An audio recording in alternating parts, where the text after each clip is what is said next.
సచివాలయం తెలంగాణ పరిపాలనకు గుండెకాయ.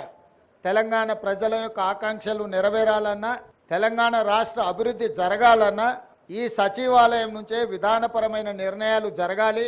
ప్రజాప్రభుత్వం పరిపాలన సాగించాలి. మంత్రివర్గ సహచరులు ఇక్కడి నుండే నిర్ణయాలు చేయాలి.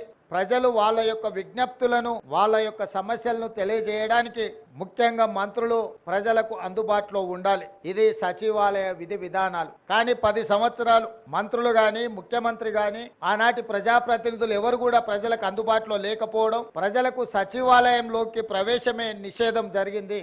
అదేవిధంగా తెలంగాణ తల్లి విగ్రహం 10 సంవత్సరాలు వాళ్ళు ఏర్పాటు చేయలేదు. తెలంగాణ తల్లి విగ్రహానికి అయ్యే 1 కోటి రూపాయలు అవుతుండొచ్చు మహా అంటే, అయినా వాళ్ళకు మనసు రాలేదు. తెలంగాణ తల్లి విగ్రహం పెట్టలేదు. రాజీవ్ గాంధీ గారి విగ్రహాన్ని ఏర్పాటు చేయడానికి కూడా వివాదం చేసి దానికి తెలంగాణ తల్లి విగ్రహానికి ముడిపెట్టింది. నేను తెలంగాణ ఉద్యమకారులకు, అమరవీరుల కుటుంబాలకు, తెలంగాణ మేధావులకు విజ్ఞప్తి చేయదలుచుకున్నా. 10 సంవత్సరాలు మీరు ముఖ్యమంత్రిగా ప్రభుత్వంలో ఉన్నప్పుడు ఎక్కడే గాని తెలంగాణ తల్లి విగ్రహాన్ని ఏర్పాటు చేయలేదు.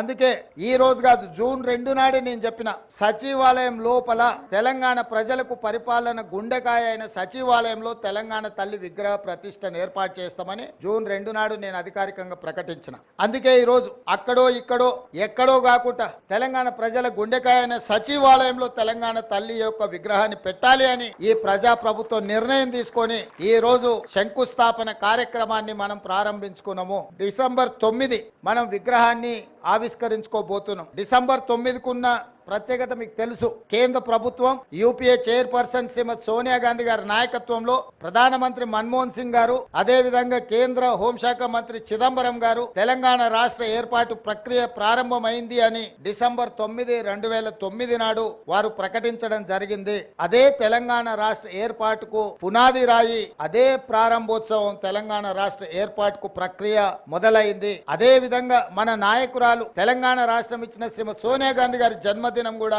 డిసెంబర్ 9. కాబట్టి తెలంగాణ ప్రజలకు డిసెంబర్ 9 ఒక పండగ రోజు. ఆ రోజు తెలంగాణ తల్లి విగ్రహాన్ని ప్రారంభించుకోవడం సముచితంగా ఉంటుంది అని సహచరులందరూ సూచన మేరకు ఈ రోజు ఈ కార్యక్రమాన్ని తీసుకున్నాం. డిసెంబర్ 9 నాడు పెద్ద ఎత్తున వేలాది మందిని నక్లెస్ రోడ్డు మొత్తం ఆనాడు తెలంగాణ సాధనలో ఏ విధంగా అయితే మిలియన్ మార్చ్ చేసి తెలంగాణ ఆకాంక్షను వెలిబుచ్చిండ్రో ఆ స్థాయిలో తెలంగాణ ప్రజలందరూ కూడా తెలంగాణ తల్లి యొక్క విగ్రహ ప్రారంభోత్సవ కార్యక్రమానికి డిసెంబర్ 9 నాడు తరలి వచ్చి పెద్ద ఎత్తున కార్యక్రమాన్ని మనం చేసుకోవాలని ప్రభుత్వం నిర్ణయించింది.